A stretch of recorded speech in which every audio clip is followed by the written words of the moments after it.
Women are constantly told we should be these magical, always ready, sensual beings. Like there's a tiny switch somewhere labeled on equals goddess, off equals dysfunctional. And if your libido takes a vacation, suddenly you're broken, uninterested, or not trying hard enough. Cute theory, not reality. Because female desire isn't a switch, it's a whole aircraft cockpit.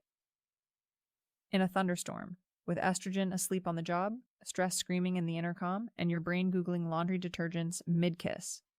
Most women will experience low libido at some point.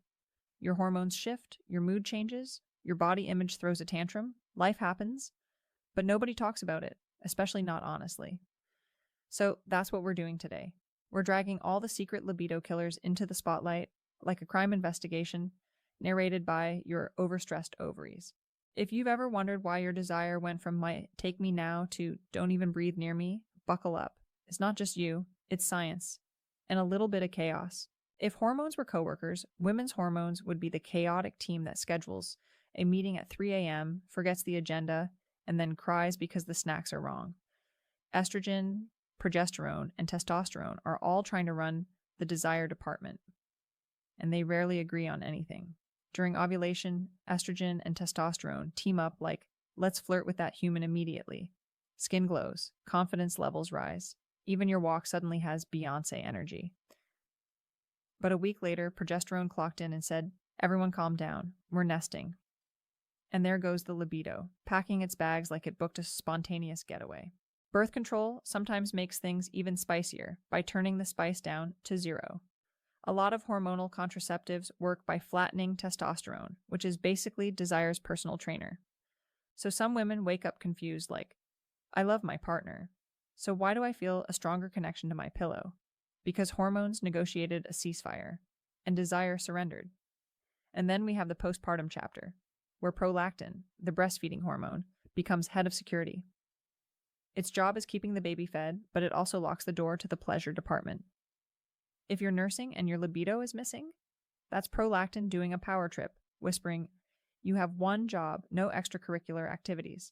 Menopause and perimenopause bring their own plot twist. Estrogen levels start dropping like they lost Wi-Fi connection. Vaginal dryness enters the chat. Arousal becomes a slower download. It's not that desire disappears forever, but the brain and body are renegotiating the terms of this relationship, and estrogen forgot to send the memo. Even thyroid hormones want to feel included. If they get too high or too low, fatigue crashes into the bedroom, like an uninvited guest, and just lays there. 0 energy, 0 interest, maximum annoyance. Women are told desire should feel automatic, like a rom-com moment, with dramatic lighting and a perfect soundtrack. But the truth is, hormones control a huge part of the script behind the scenes. And some months, the production budget is low.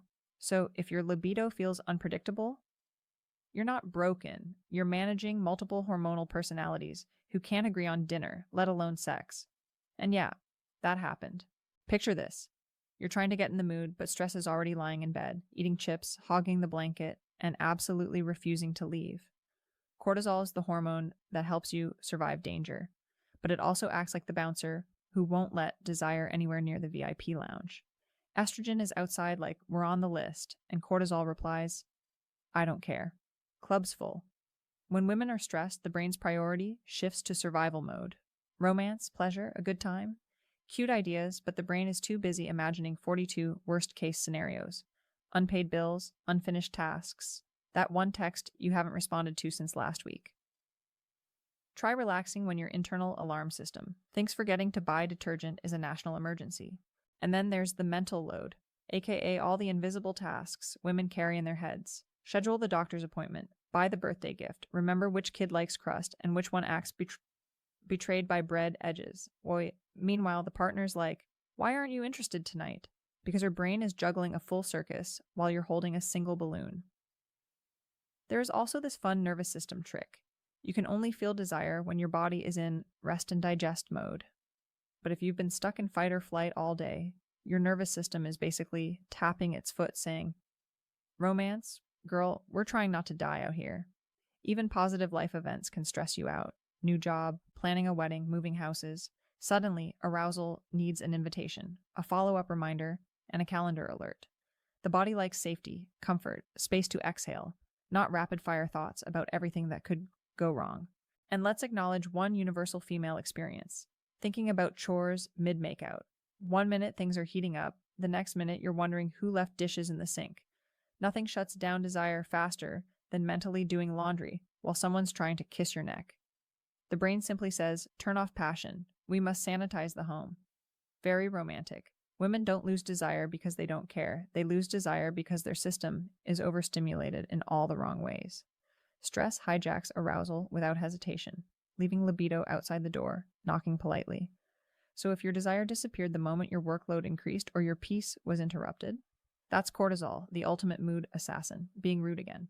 Women don't just show up to intimacy, they bring the whole committee of insecurities with them. The body says, let's have a good time, but the brain instantly starts running a slideshow of every angle she doesn't like. This is the moment where desire tries to enter the scene, and body image slams the door shut. A woman could be seconds away from a romantic moment, and suddenly her brain decides to zoom in on her stomach like a crime scene investigator. Stretch marks, highlighted, cellulite, enhanced, boobs not sitting the way they did in 2018. The brain rolls the footage. It's like insecurity has a remote control and keeps hitting pause right when things get interesting. And then there's the audience mode, when a woman becomes so focused on how she looks during intimacy that she forgets she's supposed to actually feel anything. Instead of being in her body, she's floating above it like a director yelling, lighting, angles, posture, suck in. Desire takes one look at this chaos and files a complaint. Confidence is a fragile thing. One comment years ago can still ring louder than the compliments she got today. Society doesn't help. Women are told to be both sexy and modest, confident yet humble, flawless but natural. If standards were a person, they'd be fired for being this unrealistic. But here we are, letting the mirror judge our sex drive like it has a PhD. Weight changes? Libido gets awkward. Post-baby body? Confidence decides to go into witness protection. Skin flare-ups, scars, hair where hair shouldn't be. All of it becomes a distraction. Desire is a sensory experience, but insecurity forces the brain to overthink. And nothing kills arousal faster than commentary from the peanut gallery in your head. It's not that women want to feel disconnected. They want to enjoy intimacy fully. But when anxiety about appearance grabs the microphone, sex becomes a performance instead of a connection. And honestly, who enjoys performance reviews in the middle of romance? Low libido linked to body image isn't a lack of attraction. It's a lack of self-compassion in the moment. The desire is still inside her. It's just buried under years of pressure to be perfect while naked. So if your brain has ever interrupted pleasure with a broadcast about your thighs, completely normal, very common. And truly, confidence needs to mind its business sometimes. There's this myth that if you really love someone, desire should magically stay alive forever. Like passion is powered by rechargeable batteries that never run out. In real life, those batteries die faster than your phone when you forget the charger. Because attraction is not immune to roommates, kids, bills, dishes, snoring, and that one fight you still haven't actually talked about. Women's desire is extremely relational. If she feels emotionally disconnected, unappreciated, or invisible, her libido doesn't just drop. It quits, files a complaint with HR, and starts clearing out its desk. She might adore her partner, but if resentment has been quietly building every time she picks up the slack or feels unheard, desire gets uncomfortable and leaves the room. A common relationship plot twist is when love accidentally turns into logistics. You start as passionate lovers, then gradually become co-managers of chores and schedules. Once the dynamic shifts into teammates keeping a household alive, erotic energy checks out. It's hard to feel like a desirable woman when your partner just asked if you remembered to take the trash out. Attachment styles love to stir the pot too. A securely attached woman typically needs warmth and emotional safety for her desire to flourish. But if she's anxiously attached, she may crave closeness while simultaneously fearing rejection. That tug-of-war exhausts libido quickly.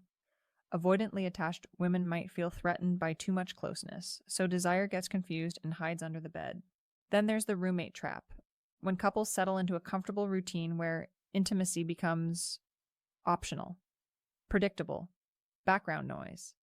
They still care deeply, but the spark has turned into a dim lamp that flickers only on anniversaries. The erotic brain hates predictability. Desire needs mystery, novelty, and at least one moment a week where you look at your partner like, wait, you're actually hot. Without that, Libido goes on sabbatical. Communication also plays referee. If a woman feels uncomfortable discussing what she likes or doesn't like in bed, she might shut down before intimacy even begins. Pretending everything is fine eventually leads to nothing feeling fine. The mind keeps score.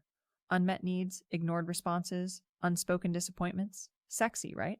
Let's be honest. Attraction has bad days. Intimacy gets awkward. People get tired. Love languages don't always align.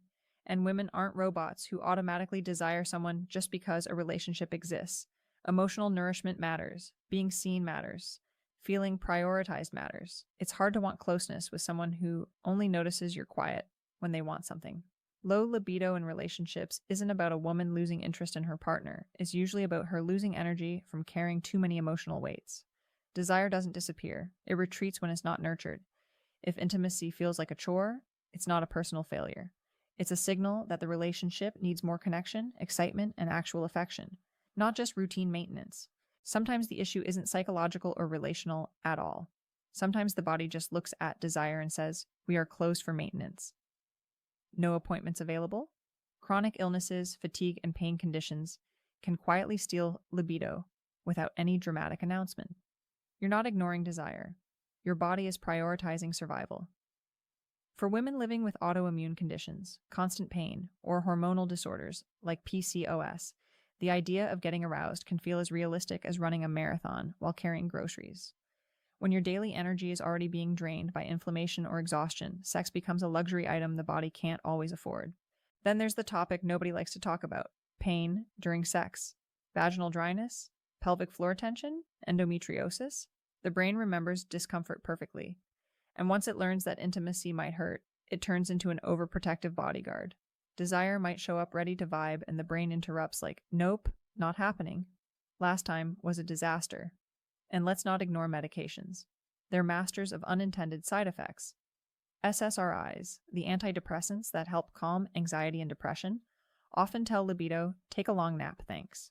Antihistamines dry up everything, including enthusiasm. Blood pressure meds, hormonal therapies, and certain painkillers can turn desire into a rare, limited edition item. Sleep, or the tragic lack of it, deserves its own award for killing libido. New moms know this far too well. When you haven't slept since 2012, intimacy feels like one more chore you need energy for. The brain prioritizes rest first, romance second. And on 4 hours of broken sleep, libido doesn't even make the list. Even nutritional deficiencies can mess things up. Low iron? You're too tired. Low vitamin D? Mood drops? Hormonal imbalance? Desire gets stuck buffering like an old YouTube video. And the thyroid gland loves to keep things interesting. If it's underactive or overactive, libido ends up as collateral damage. Society often pretends physical health shouldn't affect sexual desire, as if passion lives separately from the rest of the body.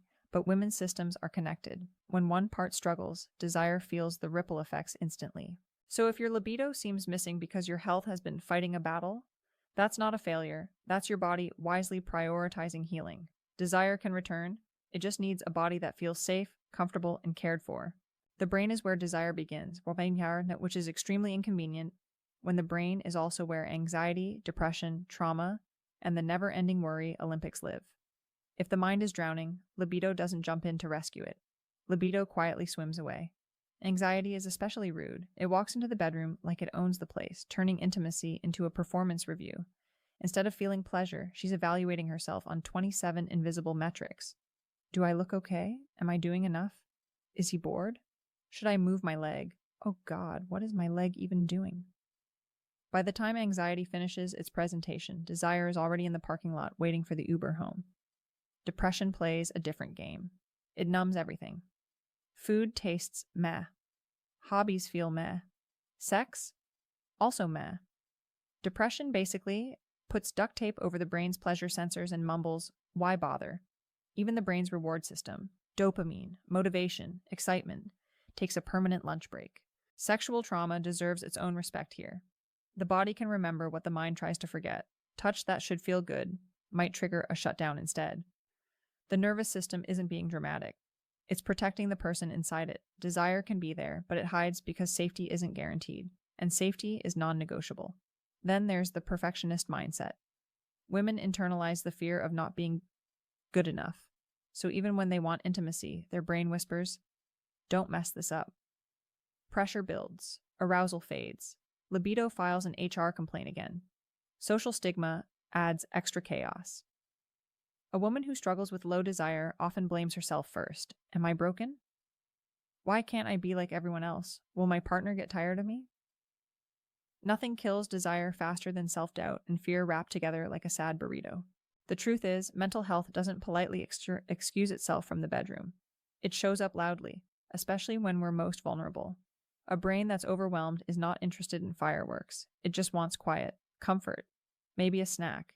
If your mind is fighting battles that no one sees, low libido is not the problem. It's the symptom, and it deserves compassion, not shame. Desire is like that one friend who gets bored after 5 minutes and starts scrolling social media. It loves excitement, surprise, anticipation, anything that feels new enough to wake up dopamine, the brain's personal hype man. Routine might be great for monthly budgets and skincare schedules, but for libido, routine is basically chloroform. The erotic part of the brain craves variety. It wants to be reminded that intimacy is an adventure, not a calendar event squeezed between errands and bedtime. When every romantic moment starts the same way, follows the same path, and ends in the same predictable wrap-up, dopamine yawns loudly and walks out. This doesn't mean wild acrobatics or reenacting scenes from questionable websites. Sometimes novelty is as simple as changing the setting, lighting, the time of day, or the kind of touch. A different approach tells the brain, pay attention, something interesting is happening. And attention is the spark that desire depends on. Fantasy also plays a role, and it does not care if it sounds unrealistic or dramatic. Imagination keeps desire alive because it lets the brain explore curiosity without judgment or logistics. A private fantasy life can be the fuel that keeps passion from falling asleep at the wheel.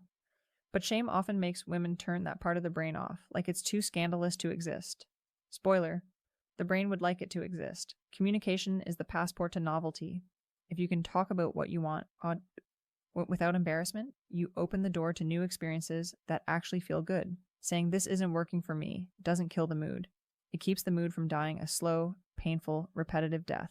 Playfulness matters too. When intimacy is filled with laughter, teasing, slow build-ups, or playful surprises, the brain stops worrying about performance and starts actually enjoying the moment. The more relaxed the nervous system feels, the easier it is for desire to clock in for its shift. And yes, women's arousal systems are responsive. They often need stimulation first before desire wakes up. Expecting desire to appear instantly is a great way to be disappointed. Sometimes the body needs time to warm up before the brain throws confetti.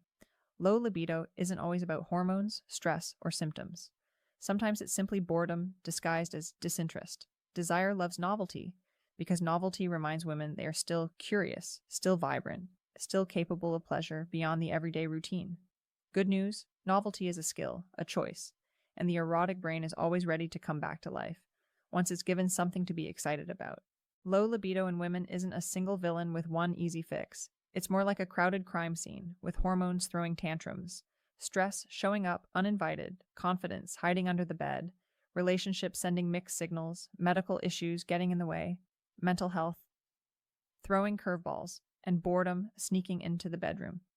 Each factor alone can cause desire to dip, but combined, libido politely packs its bags and leaves. The truth is, low desire doesn't mean a woman is broken, disinterested, or less than. It's a signal from the body and brain that something needs attention. Maybe hormones, maybe mental health, maybe intimacy dynamics, maybe all of it. Addressing libido is about curiosity, compassion, and honest communication with yourself and your partner. Understanding your body, your brain, and your relationship can reignite desire, sometimes faster than you'd expect. I want you to share your experiences in the comments. Tell me what's worked for you, what hasn't, or even just vent. I read every single comment and reach out to connect. And most importantly, like, share, and subscribe to the channel. Seriously, subscribing isn't just about hitting a button. It's about joining a community where women's health, sexuality, and psychology are discussed honestly, openly, and with a little humor along the way. You deserve to feel desire without guilt, without pressure, and without shame.